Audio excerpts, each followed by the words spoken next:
Annual function के इस कार्यक्रम में सभी सम्मानित और आदरणीय प्रबंध तंत्र के सदस्यगण, अध्यक्ष जी, प्रिंसिपल साहब, सभी आदरणीय शिक्षक वृंद, अभिभावकगण, प्यारे बच्चों और सभी इसमें सहभागी जो हैं,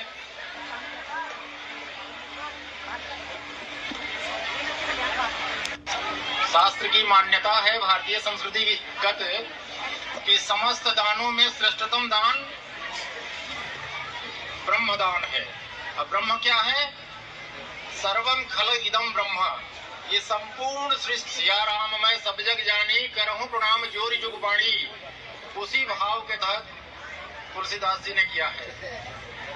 तो उस ब्रह्म को, इस सृष्टि को, उसके विस्तार को, उसके उद्भव स्थिति संहार के कारण को, उन प्राकृतिक तत्वों को जो उनके स्वरूप को निर्धारित करती हैं, जानने की पृष्ठभूमि प्रक्रिया कहां से शुरू होती है? स्कूलों से, शिक्षकों से, ज्ञान विज्ञान की परंपरा से। तो उस कार्यक्रम में लगे ये विद्यालय, शिक्षक, शिक्षा का स्वरूप हमेशा से पीढ़ी दर पीढ़ी महत्वपूर्ण स्थान रखता है। और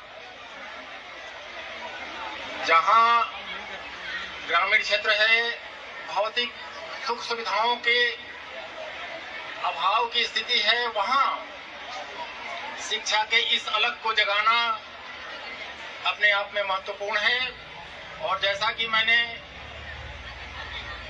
जाना है, यहाँ प्रबंध तंत्र बच्चों को, बच्चियों को सहज और सुलभ शिक्षा देने में विश्वास करता है और उसके लिए प्रयासरत है। तो इस प्रयास को भी साधुवाद, धन्यवाद।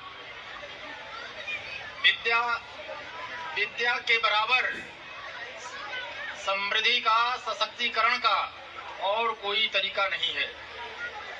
विद्या से ही हमें ज्ञान प्राप्त होता है, वो सारे उचित अनुचित का विवेक प्राप्त होता है, क्या हमें करना चाहिए, क्या नहीं करना चाहिए, इसका ज्ञान होता है।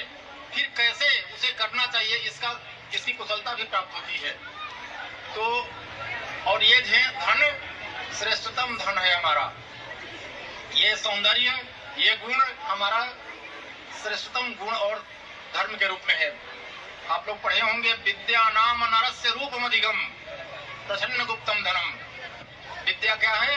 जो भी रूप सौंदर्य हमारा है उसमें वैशिष्ट प्रदान करता है। यदि हम विद्या से युक्त हो जाए तो वो एक अधिकाधिक गुण, अंतर्निहित गुण, आंतरिक सौंदर्य हमें निहित कर देता है, हमें उसे युक्त कर देता है।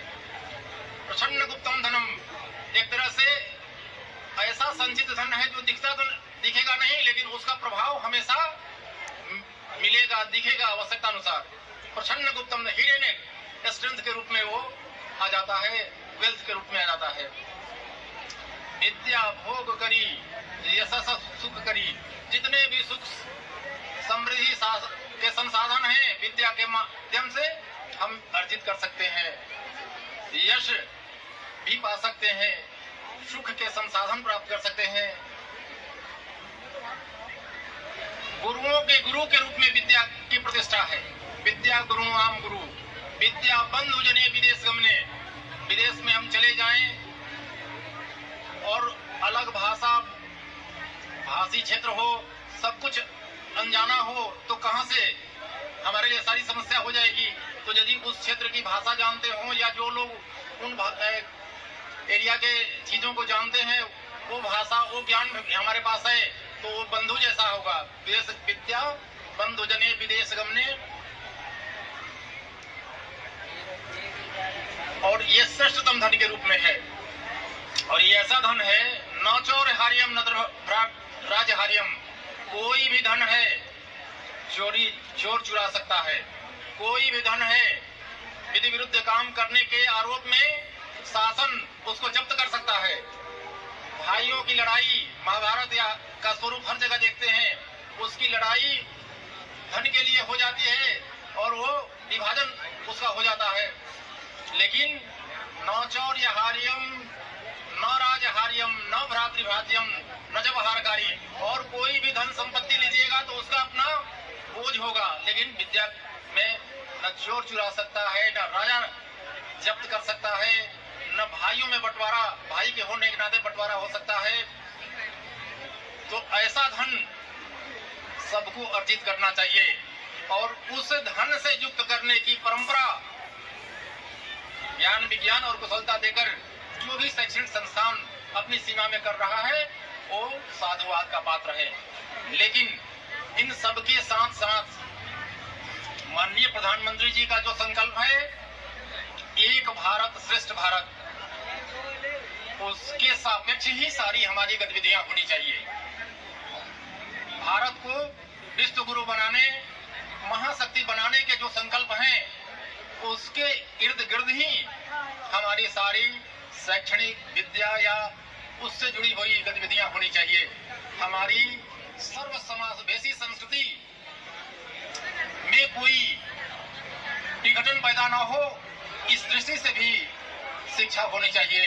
नहीं तो वो ज्ञान विज्ञान जो नकारात्मकता और विध्वंसात्मक विचार से युक्त होगा तो वो हमें रावण जैसा विध्वंस की स्थिति पैदा कर सकता है।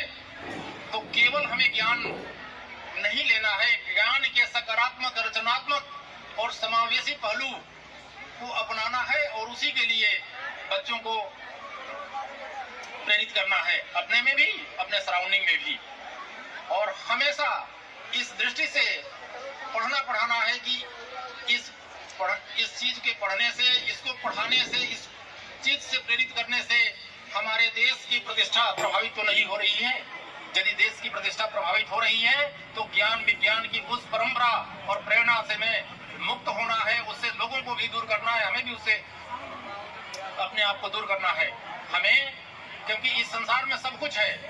जो जैसा जिस दृष्टि से जो करना चाहेगा उसके लिए संसाधन उपलब्ध है। वैसे हमें सकारात्मक रचनात्मक दृष्टि से भारत को श्रेष्ठ बनाना है और हर व्यक्ति उस राष्ट्र का एक छोटा सा यूनिट के रूप में अपना श्रेष्ठ उसको कंट्रीब्यूट करे, अपने को श्रेष्ठ बनाते हुए। इसी भाव कामना के साथ मैं सबको साधुवाद धन्यवाद दे रहा हूँ।